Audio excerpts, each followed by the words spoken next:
আসসালামু আলাইকুম রহমতুল্লাহি ওয়া বারাকাতুহু। আল জামিয়াতুল ইসলামিয়া লালখান বাজারের আজকের এই চট্টগ্রাম ইসলামী বইমেলায় উপস্থিত সম্মানিত অতিথিবৃন্দ সকলকে জানাচ্ছি মুবারকবাদ। আজকে আমরা বিশেষ যে বিষয়কে সামনে নিয়ে আমরা উপস্থিত হয়েছি, গল্পে আঁকা নবীজির মুজিজা সিরিজের মোড়ক উন্মোচনের যে পাঠকের যে রিভিউ, তা নিয়ে আমার দু চারটি কথা।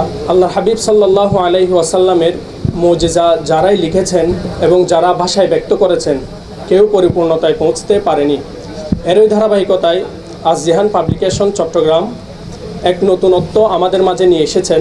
তা হচ্ছে ডক্টর সিদ্দিক আল মিনসাবি রহিমাহুল্লাহ তাআলার লিখিত যে শিশুতোষ মুজিজা সমৃদ্ধ যে গল্পগুলো আছে, তার থেকে 10টি মুজিজা যা বিভিন্ন হাদিসের তালিকা তাখরিজাতকে সামনে রেখেই করা হয়েছে, যা প্রকাশ পেয়েছে শ্রদ্ধেয় উস্তাজ মুহতারম মাওলানা ইশতিয়াক চৌধুরী হাফিজাহুল্লাহ তাআলা ওয়াদাম আল্লাহ তাআলা খিদমাতাহু ইলা আখির উমরি, উনার কলমে। আপনি যখন নবীজিকে নিয়ে ভাবতে যাবেন, আপনি নতুনত্ব অনুভব করবেন।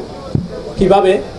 এই যে 10টি মুজিজা আছে, এই মুজিজাগুলো কিন্তু কেবল মুজিজাতে সীমাবদ্ধ নয়। আপনি এখান থেকে 2টি মুজিজা পড়েন, আমি যে 2টি মুজিজা পড়েছি সেগুলো থেকে বলছি।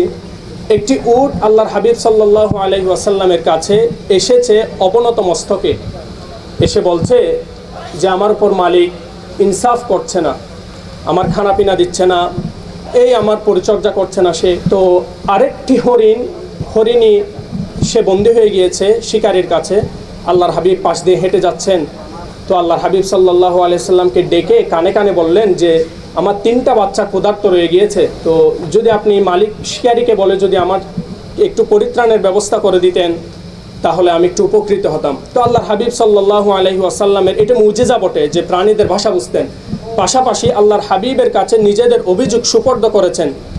আল্লাহর হাবিব সাল্লাল্লাহু আলাইহি ওয়াসাল্লাম তাদেরকে মালিকদের সাথে কথা বলে, শিকারীর সাথে কথা বলে চিরতরের জন্য মুক্তি দান করেছেন।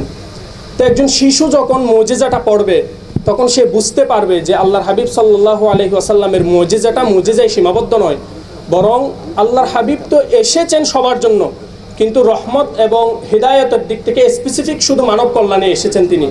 তো এই দৃষ্টিকোণ থেকে যদি কেউ পড়ে যে আল্লাহর হাবিব আমাদের জন্য এসেছেন, তো রাসূলুল্লাহর সিরা মুজিজা শামায়েল খাসায়েসকে সামনে রেখে যদি জীবন পরিচালনা করি, দুনিয়া আখিরাত আমাদের জন্য তা মুক্তির জন্য জারিয়া হিসেবে আল্লাহর কাছে কবুল হবে। তো একথাই বলে শেষ করছি যে গল্পে আঁকা নবীজির মুজিজা সিরিজ আমি দেখেছি যে প্রতিটি হাদিসের তালিকা দেওয়া হয়েছে, তাখরিজাতকে সামনে রেখেই করা হয়েছে। বর্তমানে বাজারে অসংখ্য মাউজু রিওয়ায়াতের ভিত্তিতে করা হচ্ছে, কিন্তু এই বইটি বলতে গেলে সম্পূর্ণরূপে এর থেকে ব্যতিক্রম হিসেবে আমি পেয়েছি। আল্লাহ পাক রব্বুল আলামিন উক্ত পাঠক এবং প্রকাশক এবং লেখক অনুবাদক সবাইকে কবুল করেন। আমিন ওয়া আখিরু দাওয়ানা আলহামদুলিল্লাহি রাব্বিল আলামিন। আসসালামু আলাইকুম ওয়া রাহমাতুল্লাহ।